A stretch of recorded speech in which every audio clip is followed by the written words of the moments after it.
J'ai en effet intitulé cette conférence Que faire, je l'ai déjà donnée ailleurs. En quoi consiste-t-elle? Elle s'inspire de ce livre de Lénine, qui lui-même s'inspirait d'un roman dont le personnage principal était en fait une sorte de révolutionnaire professionnel, si vous voulez, qui donnait toute sa vie à la cause. Donc c'était un pré-bolchevique, on pourrait dire. C'était un socialiste révolutionnaire dont le personnage donc était complètement ascète par ailleurs, pas de femmes, pas d'alcool, pas de tabac, aucune activité autre, disons, que les activités révolutionnaires. Lénine a repris le titre de ce roman, qui était très connu, très célèbre, très apprécié des militants révolutionnaires, pour faire une petite plaquette. Il y a deux grandes questions en politique. Il y a la question de l'organisation et il y a la question de justement ce qu'il s'agit de faire. Là, il s'agit en fait plutôt d'une conférence méthodologique. Je pense que c'est par là qu'il faut commencer. Parce que c'est ce qui manque le plus dans le milieu nationaliste, c'est de la méthode.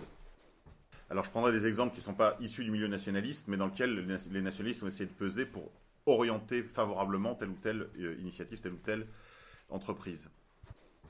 On verra tout à l'heure justement, en s'inspirant des méthodes utilisées par la révolution soviétique, aussi bien en Russie qu'en Chine populaire, qu'il s'agit justement d'essayer de créer des blocs historiques, des compromis, si vous voulez.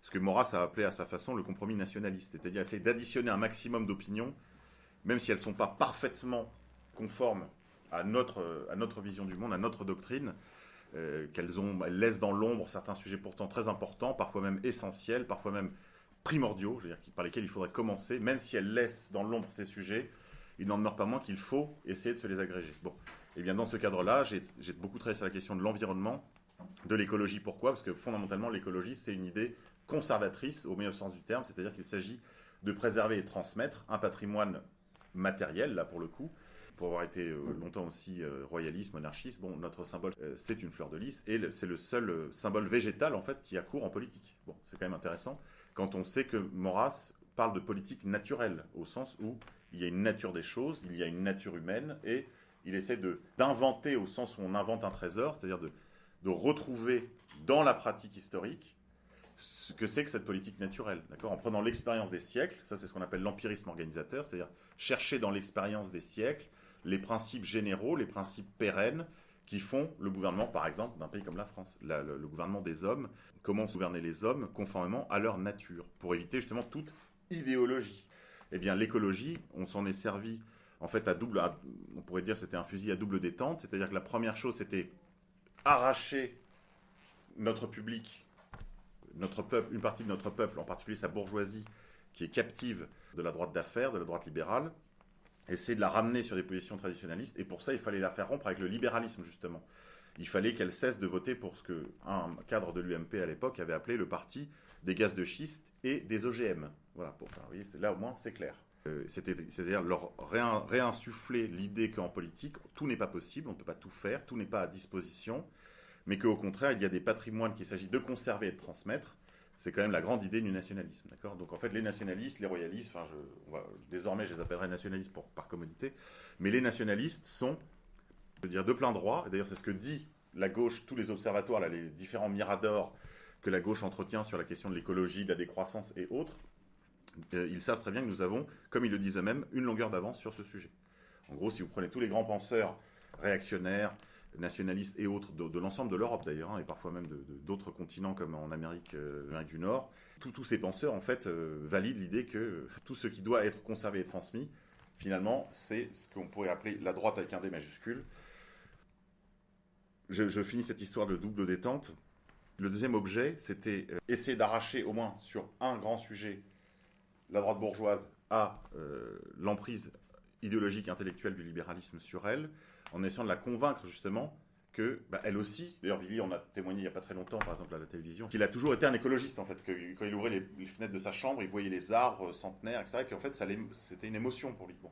Et bien, il dit, et d'ailleurs il s'est battu contre le gaucho et le régent, qui étaient deux pesticides qui tuaient les abeilles. Il était seul dans le désert d'ailleurs à l'époque à parler de ça. C'était une voix qui hurlait seule dans le désert, et il avait raison à tel point que tous les néonicotinoïdes qui tuent les abeilles, aujourd'hui, maintenant, c'est un sujet de grand public. Le gouvernement même s'est cassé la figure sur ce thème, puisqu'il a renoncé à interdire le Roundup et tous ces néonicotinoïdes. C'est un exemple de combat sur lequel les nationalistes peuvent se positionner et avoir toujours cette longueur d'avance dont je vous parlais tout à l'heure, et que nos adversaires nous reconnaissent volontiers. Le deuxième objet, qui était donc non seulement de les arracher à ça, c'était aussi de réintroduire cette notion justement de politique naturelle. C'est-à-dire que, vous voyez, si on pose qu'il y a une nature des choses, une nature humaine, alors par exemple, la PMA tout court, je ne parle même pas de la PMA sans père, la PMA tout court nous est interdite.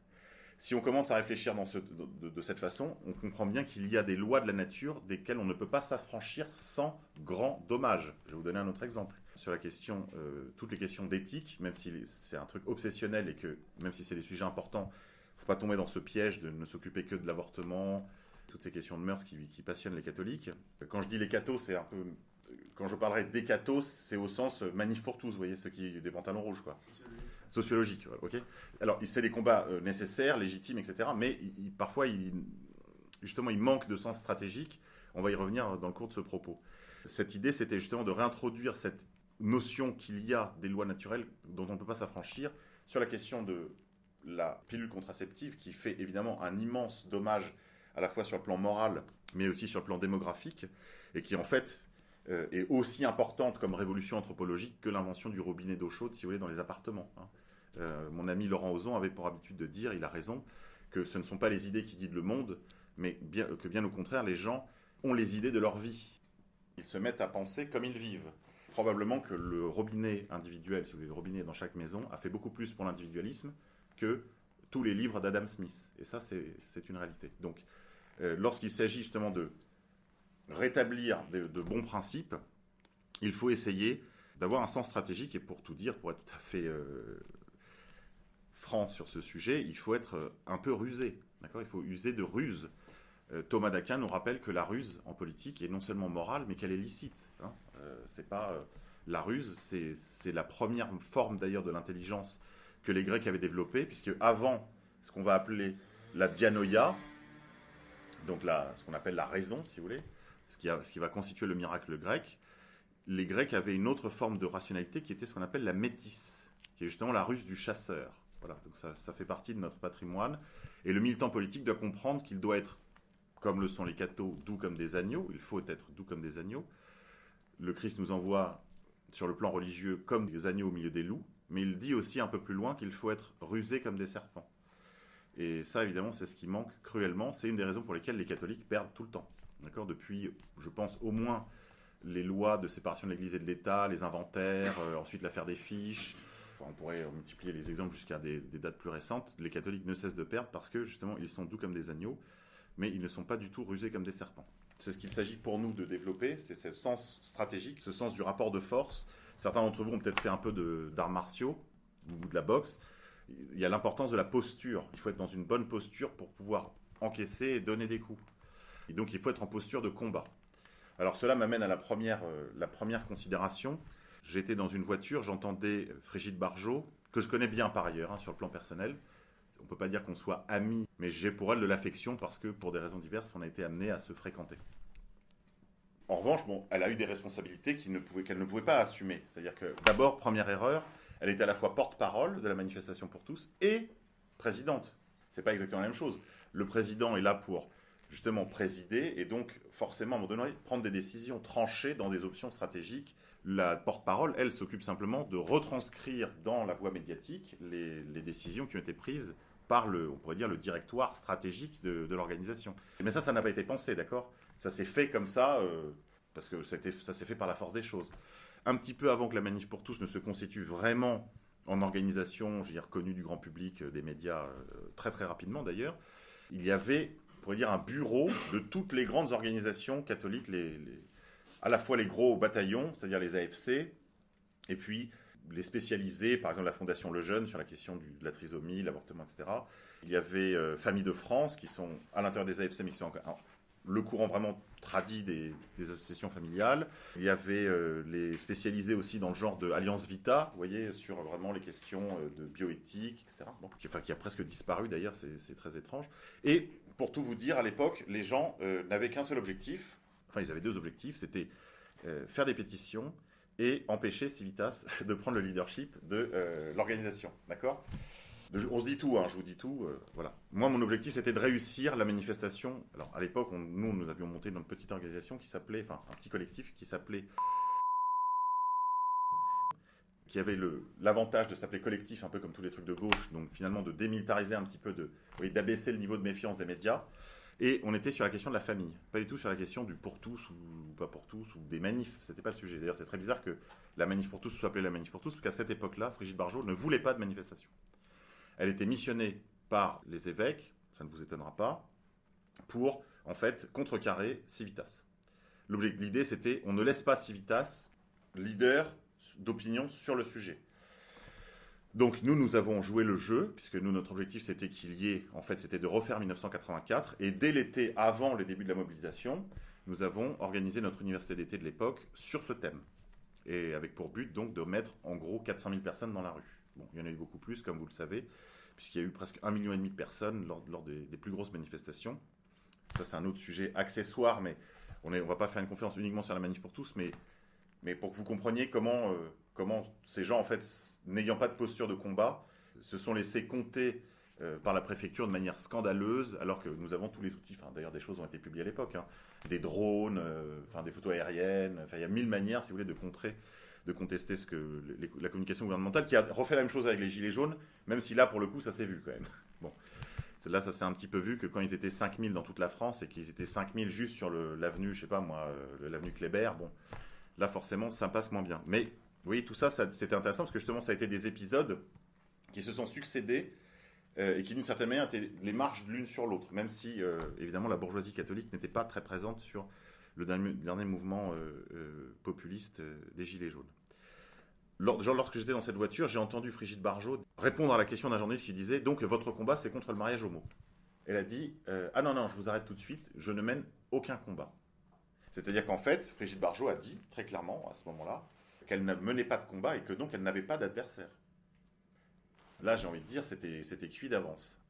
C'est exactement le contraire que les nationalistes se doivent de faire, c'est-à-dire que lorsque nous prenons part à un mouvement social comme les Gilets jaunes, par exemple, on peut évidemment, comme l'ont fait beaucoup d'entre vous, insuffler, inspirer, comme ça discute, il y avait quand même une certaine liberté sur les ronds-points, dans les manifs, on peut discuter, même si, bon, maintenant, vous l'avez remarqué, depuis quelques semaines, c'est très compliqué, parce que ça a été très largement repris par les organisations de la gauche du capital, les antifas, etc., qui font la police, donc pour le compte du gouvernement, croyant combattre le grand capital, ce qui est vraiment la chose la plus risible qu'il est possible d'entendre.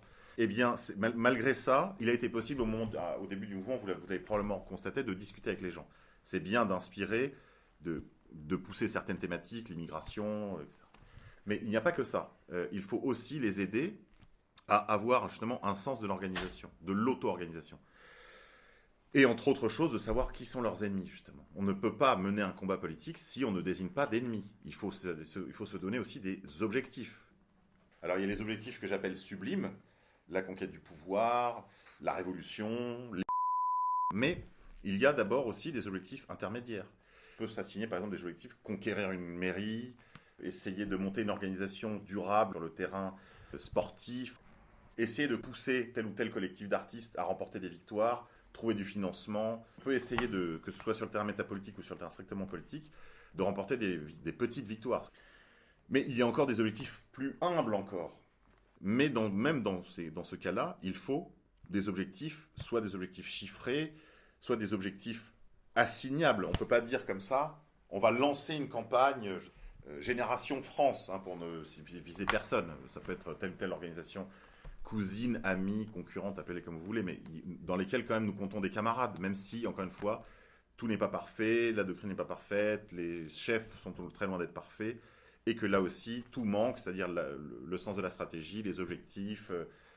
Certes, mais dans ces organisations, souvent, on lance une campagne. On va leur dire, je sais pas, je vais prendre une campagne des années 90 de l'AF, Génération Maurras.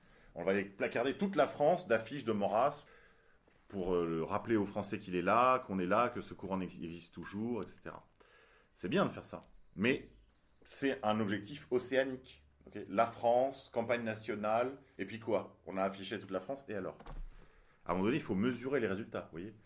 Là, c'était le cinquantenaire de Maurras l'année dernière, je crois. C'est un peu pareil, c'est un peu ce qui s'est passé. Il y a eu des publications, puis il y a eu des tentatives de monter des revues, des choses comme ça.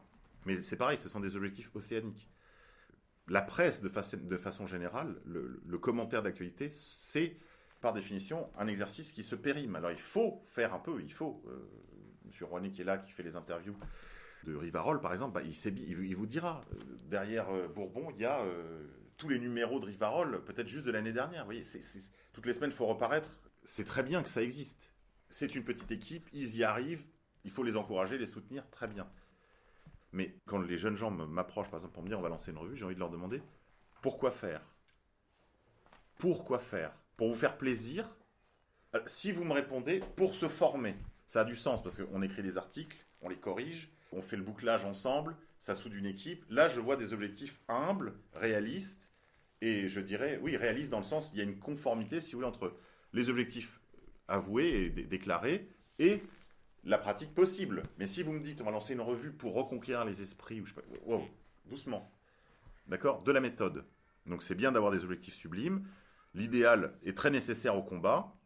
D'ailleurs, là, Jérôme Bourbon a fait une vidéo récente pour faire la promotion du livre de Bardèche, Qu'est-ce que le fascisme ? Que je n'avais pas lu, je l'avoue, jusqu'à cette année, parce qu'il n'était plus disponible.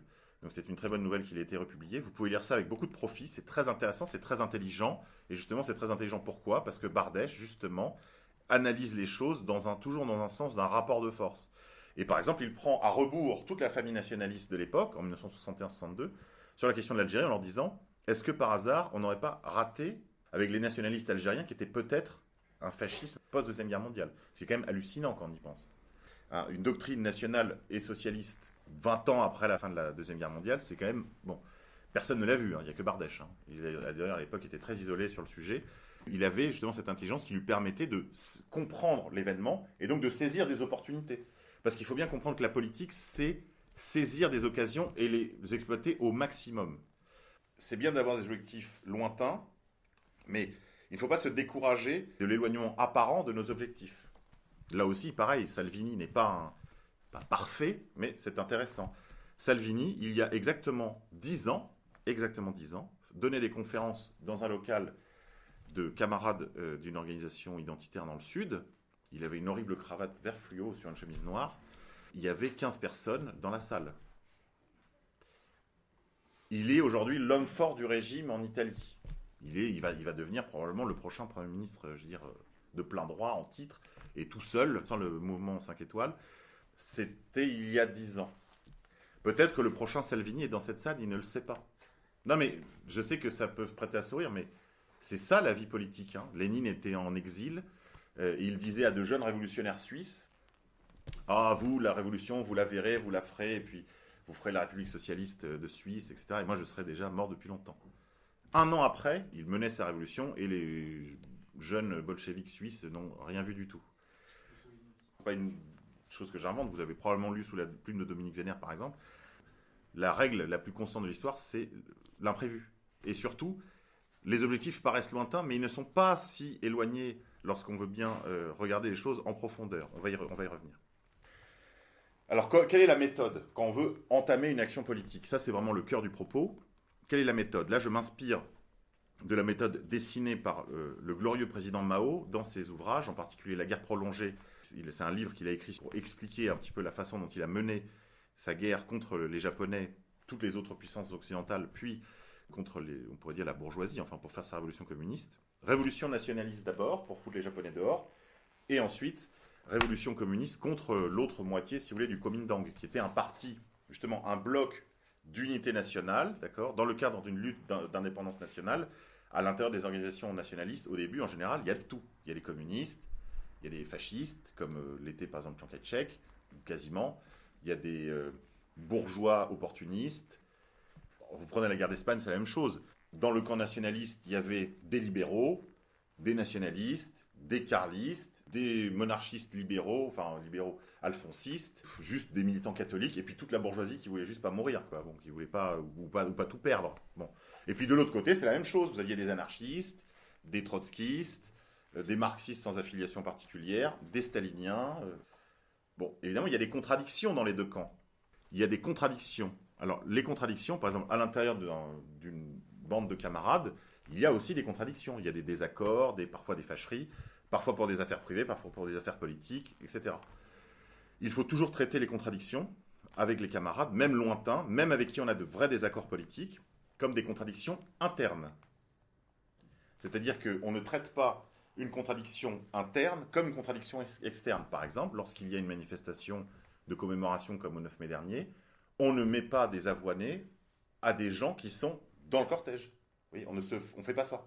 Puisque si la personne est dans le cortège, c'est qu'a priori il est venu là pour rendre hommage à Sébastien Desieux. Et donc on ne traite pas, même si c'est quelqu'un qu'on ne connaît pas ou pas bien ou machin, on ne traite pas un camarade comme on traiterait un antifa. D'accord. Les contradictions internes doivent être traitées comme des contradictions internes avec longanimité, aménité, camaraderie. De la même façon, traiter une contradiction externe comme une contradiction interne est aussi une erreur. On ne discute pas avec l'ennemi.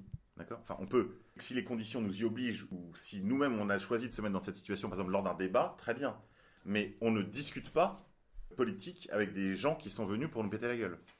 Donc on traite les contradictions internes comme des contradictions internes et les contradictions externes comme telles. Si on inverse, on commet une erreur. Si on fait ça, par exemple, si on fait ça plusieurs fois, on développe ce qu'on appelle un style de travail. Et par exemple, Mao reprochait à la fois à ce qu'il appelait les droitiers de son propre mouvement, qui étaient souvent des opportunistes, c'est-à-dire qu'ils avaient toujours tendance à négocier avec d'autres courants. D'accord. À l'intérieur même de son propre courant, il y avait des gens qui disaient « Oui, mais la bourgeoisie libérale, la bourgeoisie nationale, elle est contre les Japonais, ils demandent à ce qu'on leur prenne pas trop ceci ou qu'on fasse plutôt comme ça. » Mao avait toujours tendance à leur dire, à toujours défendre le point de vue du voisin, vous compromettez l'unité du groupe. De la même façon, les gauchistes, c'est dans ce sens que Lénine aussi parlait de gauchisme comme maladie infantile du communisme, les gauchistes, c'est ceux qui n'arrêtaient pas de traiter des gens justement qui sont quand même dans le bloc national, par exemple dans le courant qui pousse dans un objectif unique, par exemple la libération de la Chine de la présence japonaise. Ils avaient toujours tendance à venir reprocher au courant central de Mao, oui mais vous parlez avec les bourgeois libéraux, machin, nanan, souvenez-vous qu'il y a seulement 6 mois, ils étaient encore soumis aux Japonais, etc. Et donc, en gros, ils cassaient les pieds tout le temps en disant il faut collectiviser la terre tout de suite, il faut pas discuter avec les bourgeois, il faut, je sais pas moi, promouvoir le mariage, l'union libre, arrêter tous les trucs féodaux, hein. Alors qu'ils n'ont pas compris, on n'est pas là-dedans, là. On est en train de libérer le pays de la présence japonaise. Ça, c'est ce qu'on appelle la contradiction principale. Contradiction principale, il faut l'identifier. Parce que c'est ça qu'il s'agit de faire. Je vais vous donner un autre exemple, vous allez comprendre tout de suite. Lorsque le pays est envahi, c'est un siège, il y a des troupes qui entrent dans la ville. Lorsque la ville est déjà prise, bon, la priorité absolue, c'est la libérer de la présence étrangère. Mais lorsque tout n'est pas encore complètement perdu, c'est-à-dire que ça commence à rentrer sérieusement, là il y en a déjà plein, mais ça négocie, ça discute, et en fait une partie des habitants de la ville ont donné les clés aux gens qui assiègent la ville. C'est qui la contradiction principale ? La contradiction principale, c'est ceux qui sont censés être dans votre camp et qui ouvrent les portes à l'ennemi. C'est ça la contradiction principale. Ça ne veut pas dire que l'autre n'est pas très importante, mais c'est que tant que vous aurez des gens qui filent les clés de la maison à des étrangers, vous ne pourrez pas régler le problème secondaire. Voilà, contradiction principale, contradiction secondaire. Dans la situation de la France, c'est très compliqué de savoir qu'est-ce qu'il faut prioriser, parce qu'en réalité, ils sont déjà des millions dans les murs, et nous avons toujours une oligarchie qui ouvre grand les portes. Donc en fait, quelque part, il faut traiter les deux en même temps. C'est ce qu'on appelle une révolution. C'est ça qu'on appelle une révolution. C'est-à-dire, c'est à la fois régler les problèmes qui sont là, juste derrière cette porte, et profiter justement de l'élan lancé par cette énergie libératrice pour aller jusqu'au bout et récurer les ministères, les rédactions, etc. À fond. Contradiction principale, contradiction secondaire. Ça, c'est l'action politique consiste d'abord en ceci. Identifier la contradiction principale. Après, sur chaque échiquier de combat, il y a une contradiction principale à identifier. Et on peut traiter des combats partiels, mais qui servent le combat général. Prenons un exemple. On veut mobiliser une population localement. Ça va être compliqué de leur dire, à moins que ce soit à Calais, quoi. Bon là, les mecs, c'est sous leur fenêtre, donc c'est un très bon sujet. Mais je veux dire, si vous voulez mobiliser dans l'ouest de la France, où il y a finalement peu d'immigration, etc., mais vous voulez quand même monter une équipe, comme on dit, près de chez vous, et justement l'organiser pour l'ensemble des sujets qui nous préoccupent et pour essayer de sauver le pays, il est parfois plus utile, à un moment donné, de choisir un sujet local. Parce qu'il y a peu d'immigrés là sous leur fenêtre, donc dire pas d'incinérateur, d'ordures, là, dans notre commune. Ça peut être ça, la contradiction principale sur une action communale. On identifie d'abord le problème. Pour identifier le problème, il faut faire ce qu'on appelle une enquête. Donc vous voyez, l'objectif là, quand on va faire de l'action politique, c'est identifier la contradiction principale. Donc avant de pouvoir l'identifier tout à fait, il faut faire ce qu'on appelle une enquête. Alors c'est très simple de faire une enquête, on n'est pas obligé d'aller soi-même sur le terrain. On peut lire des livres, se renseigner, regarder la presse spécialisée, se renseigner auprès de camarades qui sont eux-mêmes journalistes pour voir si le sujet ne peut pas être un peu abordé dans tel ou tel papier. En gros, voilà, il faut aller se pencher sur le sujet. Mao disait, pour cueillir des fleurs, il faut descendre de cheval. Pour enquêter, il faut aller sur le terrain. Encore une fois, aller sur le terrain, ça n'est pas forcément aller physiquement sur le terrain maintenant, puisque il y a tous les moyens d'information modernes que vous connaissez, mais il faut quand même enquêter. Exemple, les livres de Christophe Guilluy sont une enquête sur la France contemporaine. Comprendre le mouvement des Gilets jaunes implique de lire une enquête cartographique, géographique, de géographie humaine, de sociologie de la France d'aujourd'hui. Ça, Christophe Guilluy le fait. Il n'est pas le seul. Emmanuel Todd le fait aussi. Alors, on n'est pas obligé d'être d'accord avec leurs postulats théoriques, leurs attitudes publiques, leur pusillanimité sur la question de l'immigration. Quand même, c'est des chercheurs aux yeux grands fermés.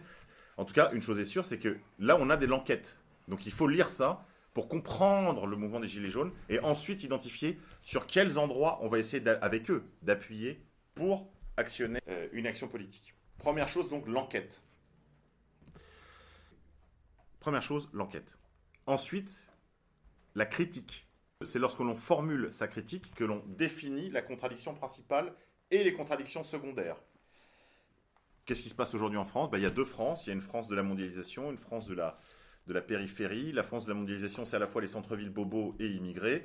Et le reste, en gros, c'est ce qu'on pourrait appeler, s'inspirant de l'expression des communistes khmers cette fois, il y a le nouveau peuple, si vous voulez, et puis l'ancien peuple. Voilà, l'ancien peuple est relégué, hein, le peuple old school, comme disait un philosophe à la mode, est relégué, si vous voulez, dans la périphérie française.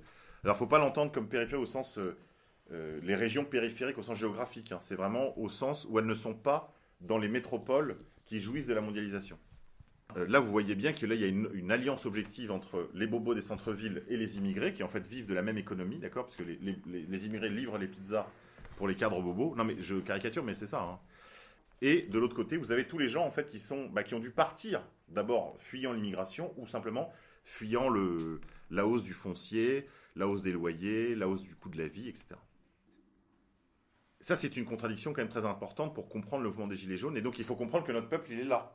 Il est dans cette France périphérique. C'est là qu'il s'agit de travailler. Ça ne veut pas dire qu'on ne peut rien faire en Ile-de-France, mais c'est là que, pour l'essentiel, le mouvement nationaliste doit porter son effort, justement pour se constituer des bases arrières. Ça peut être des bases arrières électorales. Encore une fois, je ne suis pas du tout électoraliste, mais je signale, entre parenthèses, que les Français ne font pas de politique comme nous. Ils n'en font qu'à l'occasion des élections, et que donc il faut saisir toutes les occasions où les Français font 5 minutes de politique pour essayer de les aiguillonner un peu. C'est-à-dire que pour nous, s'inspirant de la phrase de Maurras, par tout moyen, même légaux, donc les élections sont un moyen légal, on peut s'en servir au même titre que tous les autres moyens, il ne faut pas les mépriser ni les valoriser plus que ça, juste il faut faire attention à ce que les militants ne tombent pas dans une culture de l'électoralisme. Ça, c'est un vrai biais, un vrai problème, je le concède volontiers. Il n'en demeure pas moins que les Français, eux, ils ne sont pas comme nous, ils n'ont pas les antennes, si vous voulez, fines comme vous, et donc il faut saisir les occasions où ils s'intéressent à la politique. Enquête, critique. J'identifie mes contradictions suite à mon enquête. Ensuite, je fais une action. Je mets en place une action. Une campagne, par exemple. Campagne de mobilisation. Alors là, il y a deux types de campagnes. Il y a l'agitation et la propagande. C'est pas la même chose.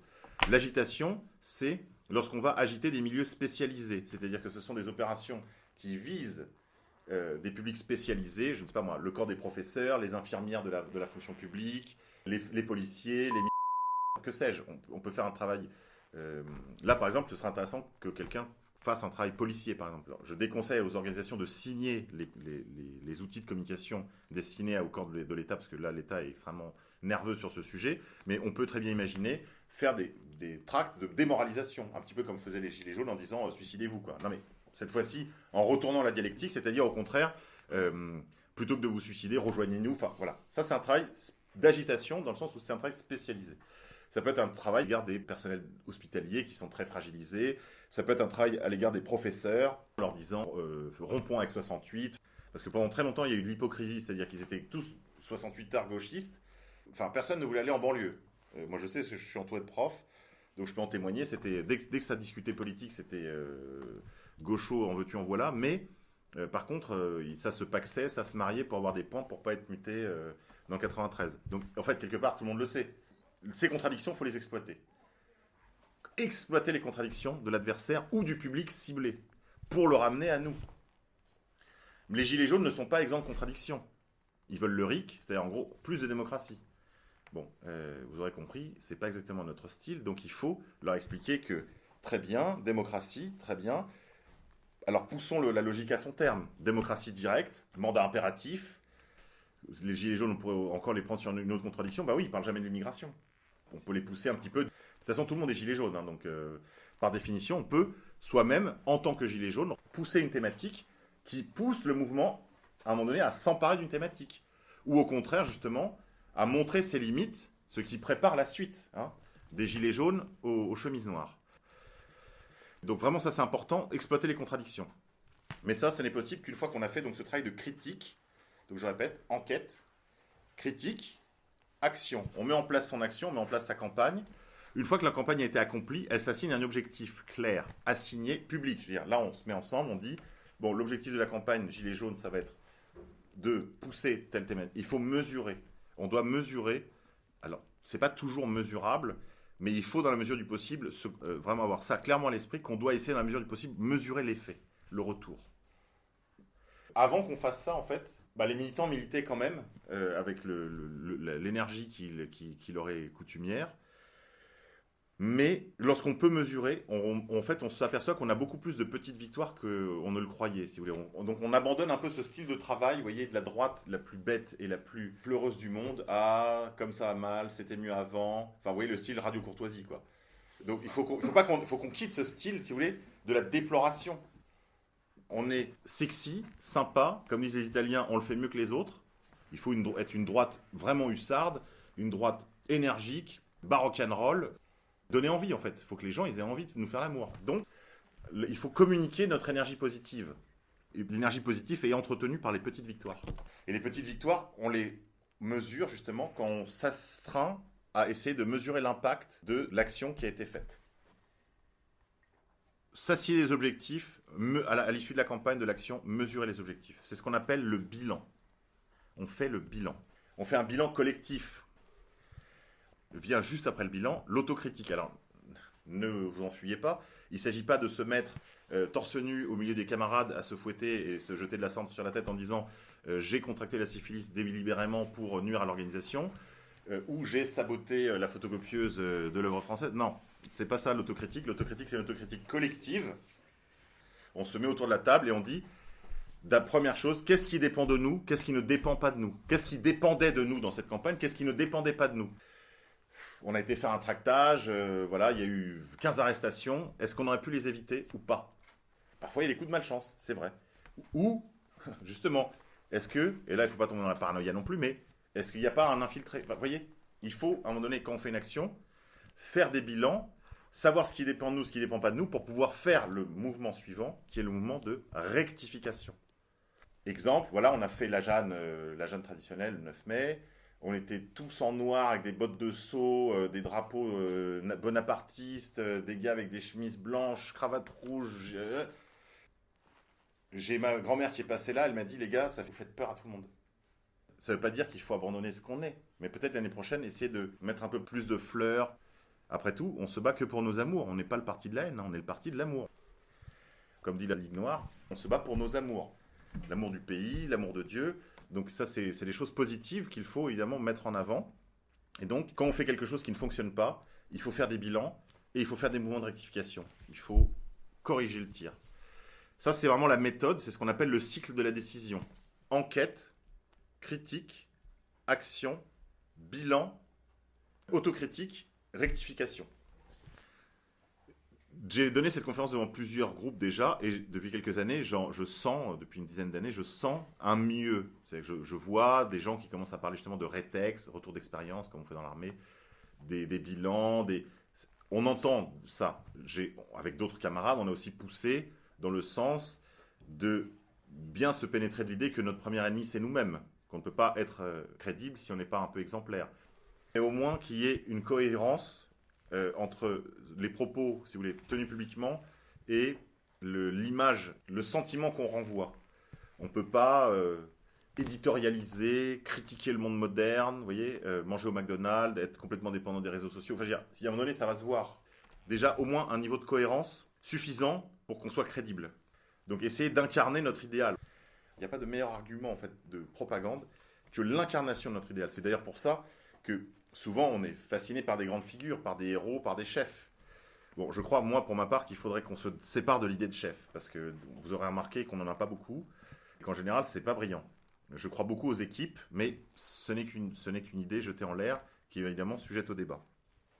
Inspirer un style de travail positif, favorable, qui ne soit pas forcément réactionnaire, qui envoie une image de violence ou passéiste, sans jamais rien changer sur les principes.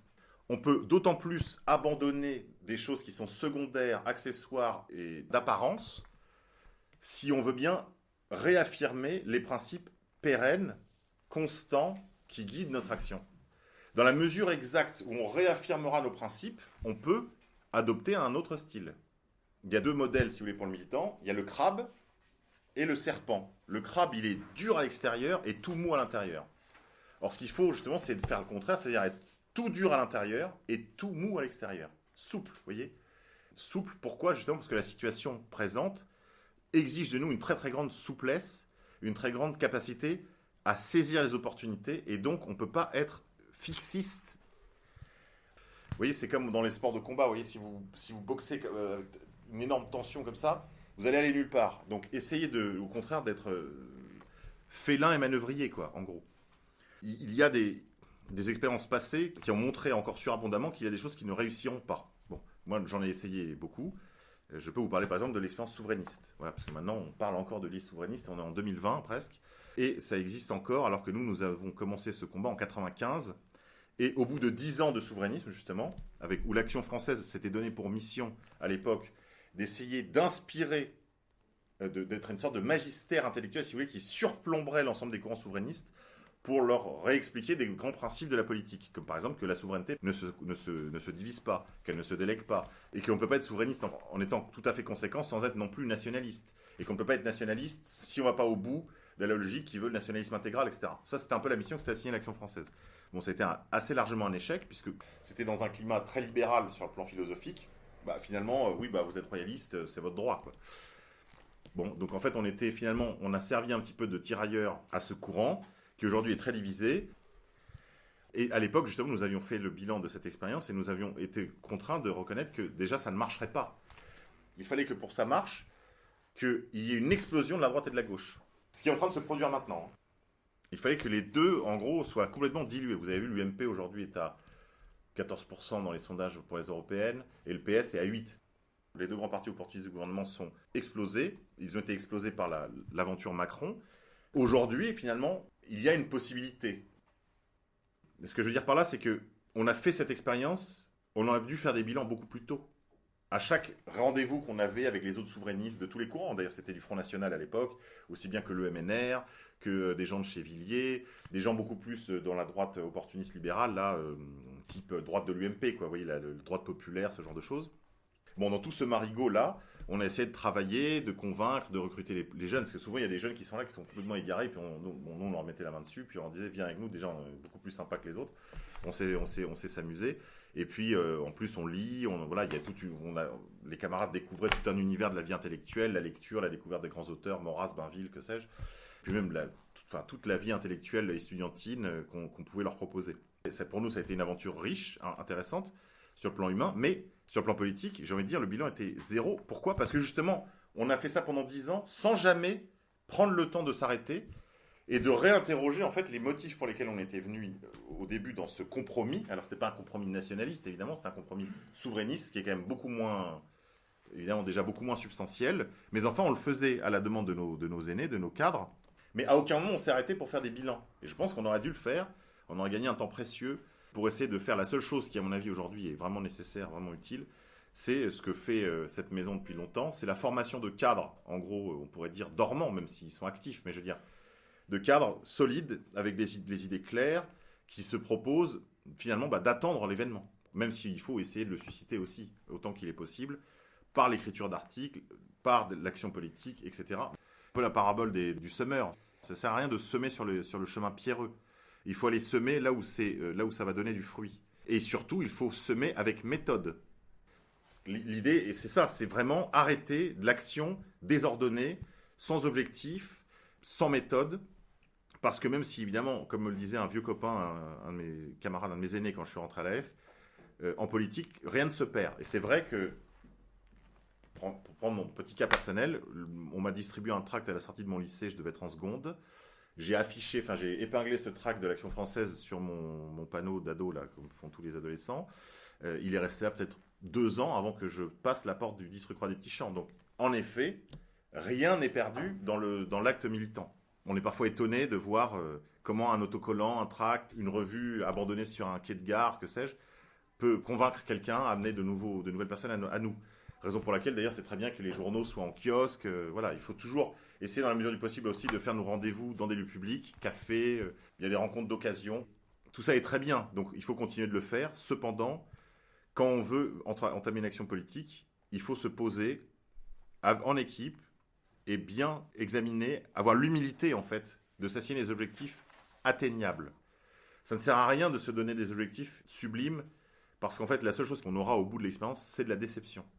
Et c'est tout le contraire qu'on peut entretenir dans une équipe de militants si on assigne des objectifs humbles et qu'on surperforme les opérations modestes mais utiles que l'on met en œuvre. Je crois qu'il y a beaucoup plus aujourd'hui de nationalistes déçus que de nationalistes actifs. Alors eux aussi, ils attendent l'événement. Mais le problème, c'est que, si vous voulez, c'est, comme dirait l'autre, c'est mal poli d'attendre que la révolution va venir frapper à votre porte si vous ne faites rien pour l'aider.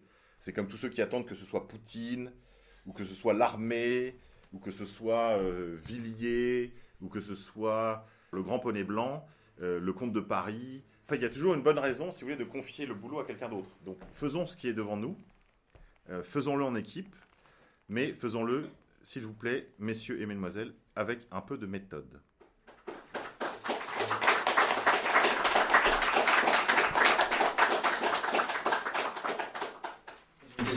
C'est sur cette question de donner envie, montrer qu'on est dynamique. Je pensais, et là je suis en train de lire un livre qui en parlait justement du chant dans la fournaise. C'est l'idée du blasphème, c'est-à-dire blasphémer les idoles. Et là j'en parle d'autant plus que j'ai notre graphiste qui est ici. Je pensais à un sticker, on est en train de... Enfin, faut parler français, donc parlons... un autocollant qu'on est en train de peut-être vouloir diffuser. Et c'était à propos là, alors, dans cette idée de rencontre d'idées et de contexte, là il y a la Gay Pride qui arrive bientôt, et cette histoire de blasphème, on pensait à aucune fierté à se faire enculer. Très bien. Et qu'est-ce que vous en pensez par rapport à ça? Mais ça, c'est très bien. Alors évidemment, il y aura toujours les gens, un peu les pisse-froids, pardon, mais qui vous reprocheront de votre vulgarité. Le problème, c'est que bon, là, c'est vraiment une question de sensibilité. Il y aura toujours des gens mécontents, enfin, quand on fait ce genre de choses. Après, j'ai envie de dire, tu fais le con, t'es tombé sur un 7e dan, tu vois. C'est ça l'idée. Vous voulez vraiment mettre des hommes, enfin, qui font les chiens là au bout de l'ess avec des enfants. Bon, il y a la photo, vous l'avez vu l'année dernière. Bon, ils jouent à ça. Donc, moi, je pense qu'il faut rappeler aux gens ce que c'est que l'homosexualité, enfin, pratiquement. Et que c'est un fait culturel maintenant, ça n'est pas un fait culturel, mais ils en ont fait un fait culturel dominant. Bon, la riposte est disproportionnée, là, c'est une piqûre de moustique par rapport aux moyens dont eux disposent, les moyens de propagande de l'État, carrément, puisque là, maintenant, c'est l'Assemblée nationale, c'est les ministères, etc. Donc, moi, je ne reprocherai jamais à un militant d'aller sur le terrain de la provocation, de mettre les rires de notre côté, déjà, c'est toujours bon, hein. Ça a toujours très bien marché pour nous, mettre les rires de notre côté. Après, voilà, encore une fois, il y aura toujours des gens mécontents parce qu'on a utilisé un gros mot, parce qu'on a... Voilà. Mais c'est inévitable, donc moi j'ai plutôt envie de dire, oui, faites-le. Ouais, c'est ça. Par exemple, on pourrait attaquer le biais, quoi, plutôt qu'attaquer l'homosexualité directement, ce qui pourrait choquer, attaquer la vulgarité de la manifestation, quoi, pour tout ce qui est gay pride, tout ça. Oui, c'est ça, là. Pour moi, c'est déjà ça dans le... Ces jeux de mots, va te faire enculer. Oui, à l'auteur de leur niveau. Ouais, c'est ça. Après, attaquer l'homosexualité en tant que telle, c'est une misère, en fait. Bon, moi, mon cœur de chrétien a envie d'avoir pitié d'eux. Mais le problème, c'est qu'ils en font un fait public. Et ça, c'est inadmissible, en fait. Et ça, c'est ça qui est inadmissible. On peut. Bernanos disait vos ennemis tentent tout contre vous et vos ennemis font tout contre vous, vous ne tentez rien. Et je crois que c'est un peu ça l'idée. Il faut arrêter de se faire marcher dessus quand même. Donc un petit peu d'énergie ne fera pas de mal. Surtout qu'en fait, là, on sent bien que avec Notre-Dame, et tous ces événements, enfin, on sent que les Français en ont un petit peu assez.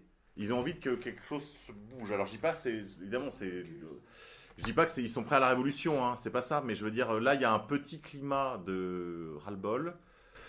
Ouais, il faut l'exploiter. C'est une mêlée, par exemple, Notre-Dame, Gilets jaunes. On prend le contexte, dans la méthode, c'est prendre le contexte. Notre-Dame, Gilets jaunes, et ensuite faire une idée qui peut-être a rien à voir. Alors je fais peut-être une toute petite parenthèse, mais ça c'est très important. Quand on fait des outils de communication, c'est toujours dans l'ordre méthodologique. Hein. La première chose, très très très important, c'est toujours aller chercher dans les syntagmes, les mots qu'on va utiliser, ou les symboles qui vont illustrer l'image, il faut toujours aller chercher des choses qui sont dans l'infra-verbal. Je m'explique. Vous voulez créer le logo, par exemple, du prochain parti nationaliste qui va présenter des candidats au municipal, par exemple. Allez chercher des symboles profondément ancrés dans la culture française. Le cerf, le grain de blé, vous voyez, il faut toujours aller chercher en fait des choses qui sont très, comme on dit, transsubjectives, c'est-à-dire qui sont dans l'expérience commune de tout le monde, qui font le fond commun de la culture nationale, et surtout simples. Des polices simples, des messages simples, et lisibles. D'accord ? On fait, en gros, ça sert à rien de faire des autocs. Il n'y a que les militants politiques qui s'arrêtent pour regarder un autocollant, voir ce qui est écrit dessus. Hein. Donc, il faut que ce soit vu de loin, et ça s'adresse à un mec qui a le QI moyen, c'est-à-dire un QI à 2 chiffres. D'accord ? Donc, ça sert à rien de faire des trucs compliqués. Non, mais le président, comment il s'appelle, celui qui dirigeait la région Montpellier, là, le président Fraîche disait toujours il y a 8% de gens intelligents. Moi, je fais de la politique, je m'adresse aux cons. Voilà. Donc, non, mais il faut être clair. Moi, je n'ai aucun mépris pour les gens du peuple, je veux dire de mon peuple en général, mais je sais quand même que 80% d'entre eux ont un QI à 2 chiffres. C'est pas grave. Il faut le savoir. Et en plus, ils ont d'autres choses à foutre que nous. Hein. Je veux dire, leur passion à eux, c'est le football. Pour eux, la politique, 5 minutes, c'est beaucoup de sacrifices déjà. Hein. Donc, simple, direct, lisible. Voilà. Deuxième chose, quand on fait un tract, quand on fait une affiche, toujours un rendez-vous. Alors, quand c'est pas possible de donner un rendez-vous, parce que voilà, répression, dissolution, enfin vous connaissez tout ça, toujours, en tout cas, un rendez-vous au moins virtuel. Il faut qu'ils puissent aller sur un forum, aller sur un site, toujours, sauf évidemment quand on fait une action subversive, parce que ça, c'est des choses qui sont plus du tout faites. Mais il y a plein de choses à imaginer, des campagnes amusantes. Vous voyez, même presque dans l'ordre du graffiti artistique, vous voyez, parce qu'on est à Paris, on peut très bien imaginer, comme le font certains de mes camarades là, faire comme ça. C'est beaucoup de choses en Italie de cet ordre. Vous voyez, par exemple, il y en a un qui fait ça à Paris, c'est regarde le ciel. Vous voyez, c'est un type qui fait ça. Ça a l'air de rien, mais voilà, ça peut changer un climat culturel dans une ville. Les gens ne regardent pas le ciel. Regarde le ciel, c'est hyper subversif. Alors je dis pas que ça va faire la révolution, mais même dans l'ordre de la culture, on n'est pas obligé d'avoir que des messages politiques. On peut changer le climat. Peut-être ça, je peux faire aussi une petite parenthèse là-dessus. Pour les plus jeunes d'entre vous, vous vous en rendez absolument pas compte, mais si vous parlez avec vos aînés, ce sera très clair, ils vous le diront. Le climat a entièrement changé ces 15 dernières années. Mais complètement, ça n'a rien à voir. Avant, on était 4 pelés, 5 tondus. On se retrouvait dans les librairies. Il n'y avait pas Internet. On faisait toutes nos revues renéotypées. Enfin, on photocopiait quand même. Là, j'abuse un peu, mais renéotypé, c'était juste... Moi, j'ai été abonné à des renéotypes, mais j'ai fait mes premiers fanzines, ça, à la photocopieuse, au ciseau, au tube de colle. Là, vous avez les blogs, les machins. Je veux dire, vous avez tout, des chaînes YouTube. C'est de luxe, hein. Bon, la contrepartie, c'est que les gens sont beaucoup plus touristes aussi. C'est-à-dire qu'on était beaucoup moins nombreux, mais il n'y avait que les vrais, en fait. Bon. Mais là, le climat a complètement changé. Là, maintenant, il y a des gamines de 16 ans à la sortie des facs ou à la sortie des soirées et tout. Il m'arrive de passer au quartier Saint-Germain. Des petites nanas de 16 ans. Je regarde ça et la nana me parle comme une militante, tu vois, de l'œuvre française des années 80. Tu vois, tu fais, waouh, qu'est-ce qui se passe ? Qui es-tu, petit Pokémon ? Qu'est-ce qui s'est passé ? Et en fait, je sais pas, là, il y a eu justement, le travail qui a été fait par nos aînés a fini par payer. Il y a eu une vraie révolution culturelle en route. Il y a les faits aussi, les faits massifs, l'immigration de substitution, la colonisation de substitution de peuplement, l'assassinat français, etc. Donc les faits évidemment plaident pour nous. Les gens se tournent de plus en plus vers la patrie et vers Dieu.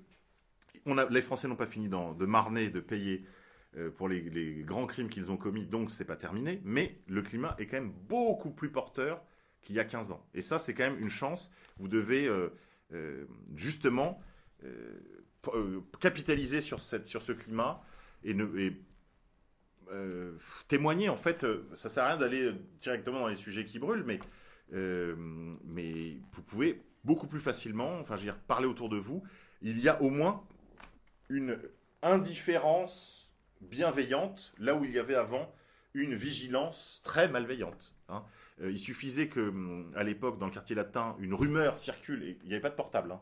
Une rumeur circule comme quoi il y avait 5 FAF, je ne sais pas où, égarés entre Assas et la Sorbonne, pour que la moitié du quartier latin vous court au cul. Là maintenant, tout le monde s'en fout, et limite, c'est les antifas qui se font jeter les facs. Et là, on me raconte, alors je ne sais pas si tout est vrai, parce que moi, ça fait longtemps que j'ai quitté les bancs de la fac, vous imaginez, mais j'ai quelques antennes là-dedans. Je suis toujours très curieux de ce qui se passe dans les facultés. On me dit, maintenant, c'est les antifas qui sont plus ou moins interdits de séjour dans les facultés. Donc, voilà, les nouvelles sont excellentes. Il faut y aller, il faut témoigner, il faut lire, il faut cultiver votre vie intérieure. Et voilà, dans les outils de communication, toujours aller au plus simple, à tout ce qui est vraiment infrarationnel, tout ce qui s'adresse, en fait, à l'être profond, pas à l'intellect, à l'être, vous voyez, donc oui, infrarationnel, et le rendez-vous. J'ai une autre question, c'est la question de... il y a un moment, il ne faut pas discuter avec l'ennemi. Est-ce que l'ennemi, c'est qui l'ennemi aujourd'hui ?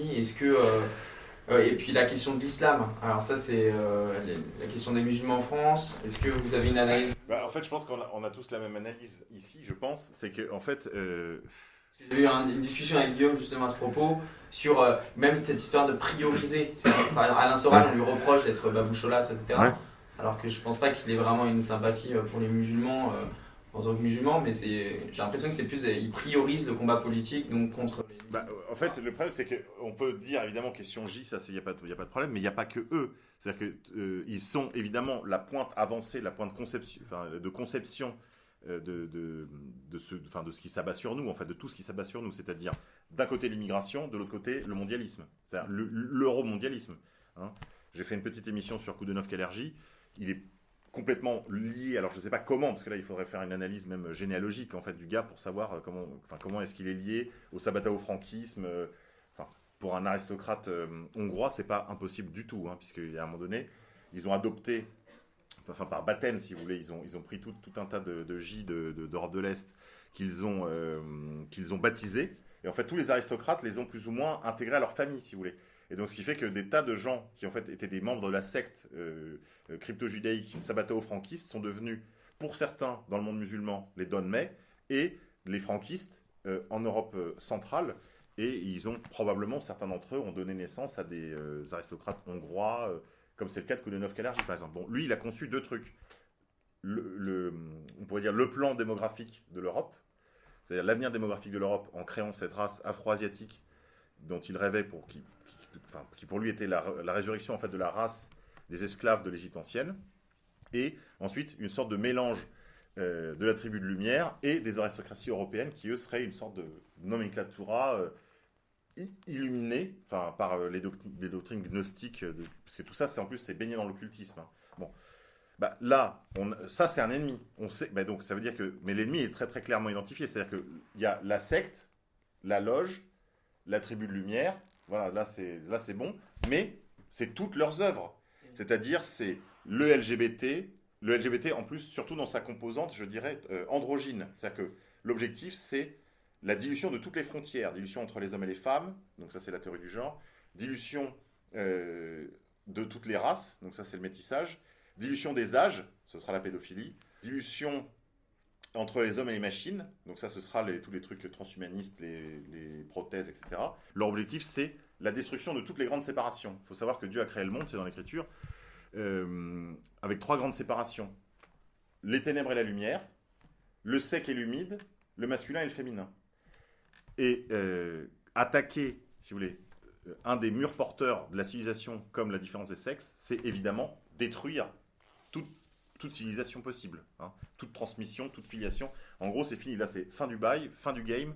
Il n'y a plus personne.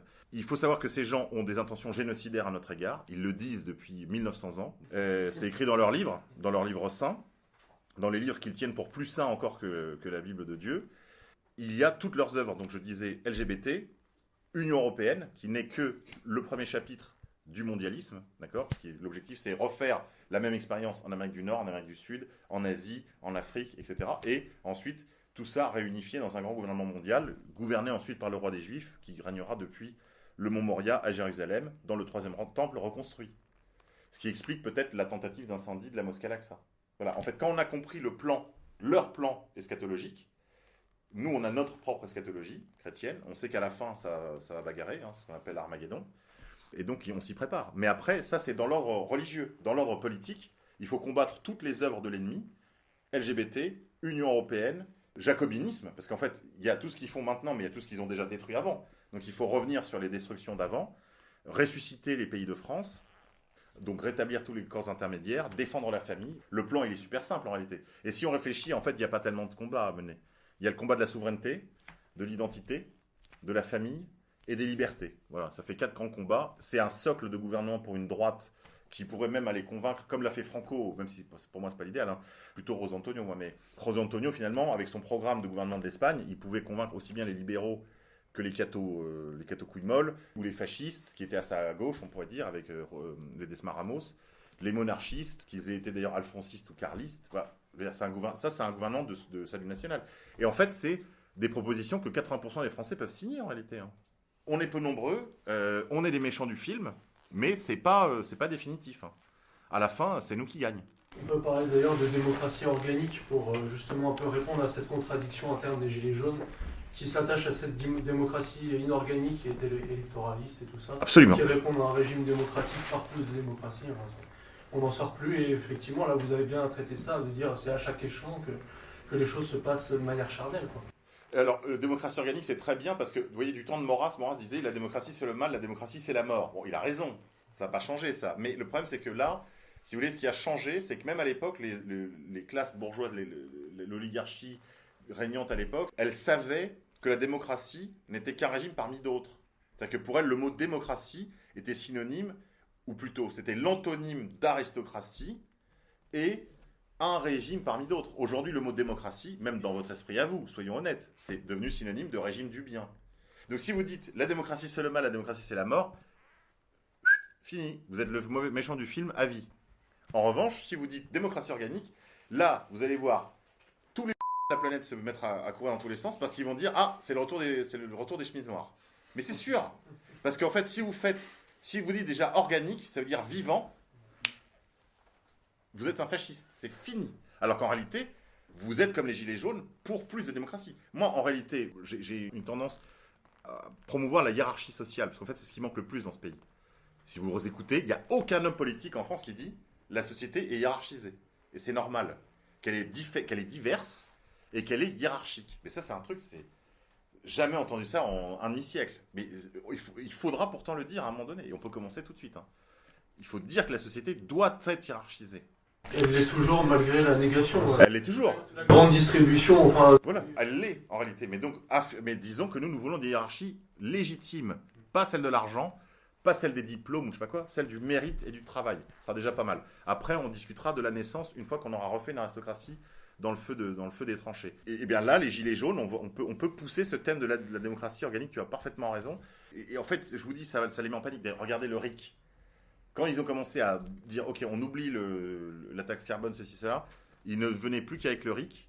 Les autres, là, ils sont toute la tribu de lumière est sortie du bois pour dire, attention au fascisme. Parce qu'ils savent très bien, ils reconnaissent immédiatement la patte, en fait.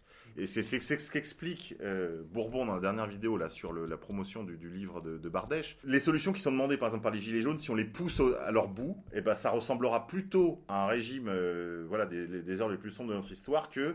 truc, vous voyez, Maxime Nicole, Juan Branco, quoi. Ça va pas ressembler à ça. Si on pousse le truc au bout, ça ressemble en fait à une société organique où le travail est représenté, où il n'y a plus d'impôts. Donc vous voyez la réconciliation, là pour le coup, la vraie, de la droite et de la gauche. C'est-à-dire que c'est à la fois un mouvement social, et en même temps un mouvement antifiscal. Donc on peut avoir un antifiscalisme de droite et social. Vous voyez, on peut à la fois être contre la fiscalité et en même temps pousser à une vraie justice sociale. Enfin, pour moi, il n'y avait pas de contradiction. Mais vous voyez, maintenant que ça, par exemple, c'est une chose qui est claire dans l'esprit de beaucoup de gens. Il y a 10 ans, c'était impossible de parler de ça. Vous étiez soit un salaud de libéral qui voulait priver les fonctionnaires de leurs revenus, soit vous étiez un horrible communiste qui voulait partager les biens de la bourgeoisie. Là, c'est très intéressant. Vous vivez une époque extraordinaire. Enfin, je vous accompagne, mais j'aimerais bien avoir 20 ans aujourd'hui, je vous le dis. Mais moi, c'est par rapport à la PMA actuellement, parce que Ouais. les livres pour tous, on ne les voit pas, alors que la PMA, elle se profile, et Oui. ils font rien. Oui. Et pourtant, ils seraient en situation de force, parce que Macron, il a subi les gilets jaunes pendant des mois, il n'est pas prêt à resubir C'est vrai. des occupations de la rue. Et ils ne se mobilisent pas, et c'est il me semble, le moment de se mobiliser, parce que si ça ne se mobilise pas, ça va passer. Je suis d'accord. Alors, vous imaginez qu'il ne m'appelle pas pour demander mon avis. Hein. Non, mais d'accord. Mais donc moi, j'ai plus de relation vraiment avec eux. J'en avais au début. Après, on est parti fâchés. Voilà, moi, ils m'ont viré pour, en gros. Enfin, c'était le prétexte, hein, parce que à fasciste et demi. Quand on connaît la biographie du mari de Virginie Tellen et même sa biographie à elle, ils ont quand même été mariés par l'abbé de Linares, qui était le bras droit de l'abbé de Nantes. Bon, comme antifascistes, on fait mieux. Eh bien, ces gens-là, en fait, ne peuvent pas aller au bout ils peuvent pas aller contre la PMA.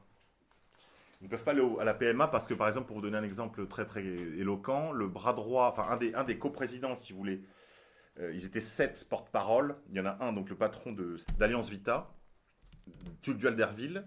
Il fait des conférences contre la pilule abortive à Versailles, mais il ne fait jamais de conférence sur les effets abortifs de la pilule contraceptive. Pourquoi ?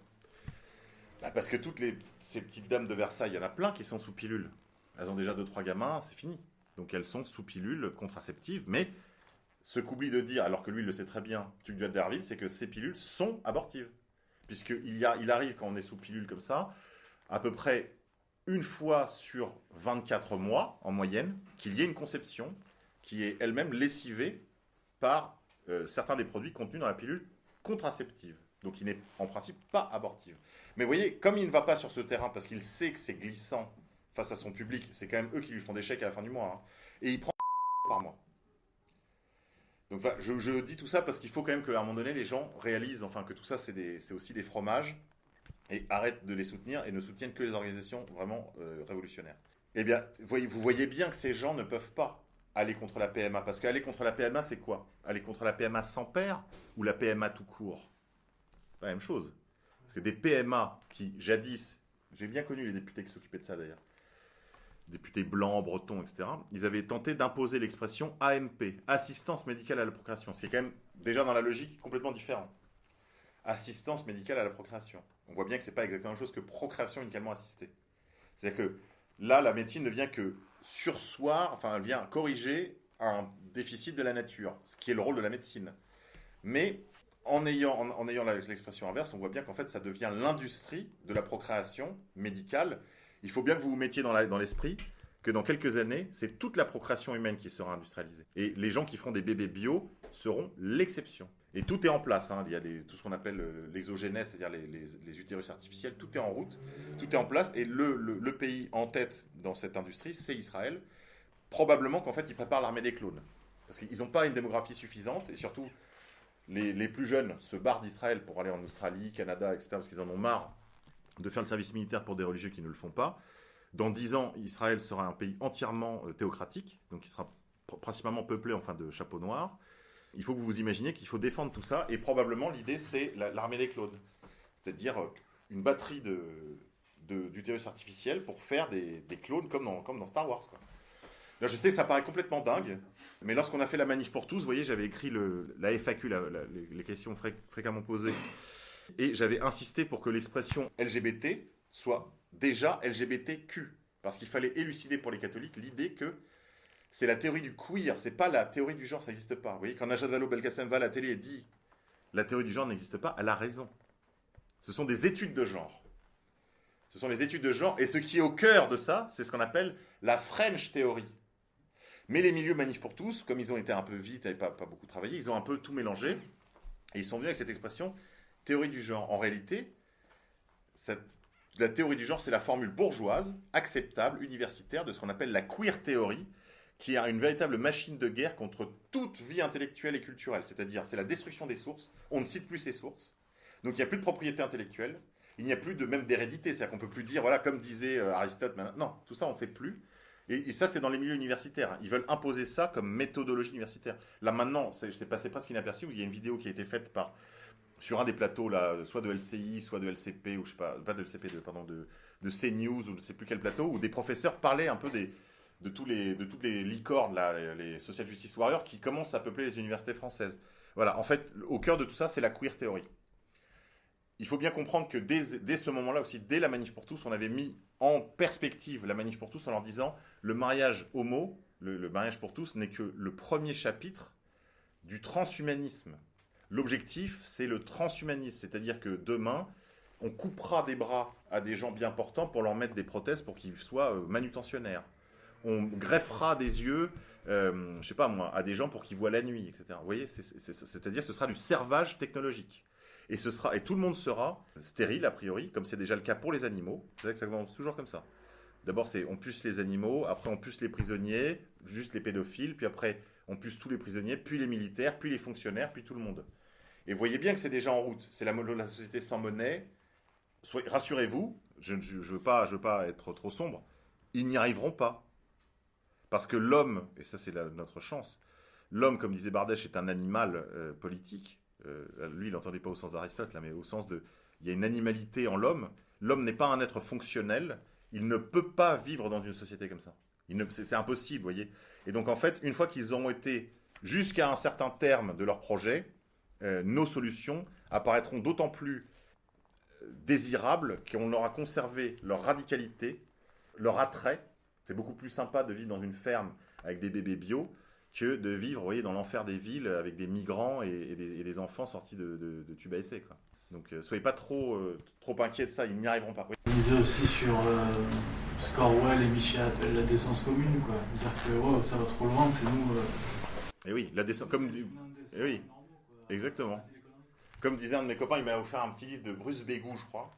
Il m'avait mis décence commune plus fascisme. Ouais, c'est un truc comme ça, sa dédicace, vous voyez. Le fascisme, en fait, c'est la décence commune plus les faisceaux, quoi, c'est tout. Je vais vous dire, avant, j'avais comment on pourrait dire, des élégances qui m'interdisaient de venir, par exemple, dans ce genre d'endroit. Je me disais, mais non, il faut essayer de préserver une formule, vous voyez, acceptable par la bourgeoisie.